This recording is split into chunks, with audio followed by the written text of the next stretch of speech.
Hello guys, welcome back to my YouTube channel Rishi Labs. In today's video we will see how to remove background from an image using Microsoft Paint. So let's get started. For this we will require an image file. So I have a sample image downloaded. Okay, so we are going to remove the background from this image. So you can do a right click, edit with paint. Over here you will see one option that is remove background. Okay, so it is an AI feature. It is going to remove the background from this image. Now if you want to change the background color of this image, you can just click over here on layers.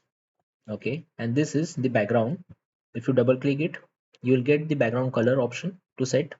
Suppose if I select this green, okay, and click on OK, and I'll try to save this file now. Click on file, save as. You get different options: png, jpeg, bmp. Okay, I'll save this as an png. Let me name this as a image 2. We'll save this in downloads folder. Click on save. Okay, let me close this. Now you can see this was our previous image, and this is now we have removed or changed the background color. That's all for today guys. Do subscribe to my YouTube channel Rishi Labs. Thanks for watching.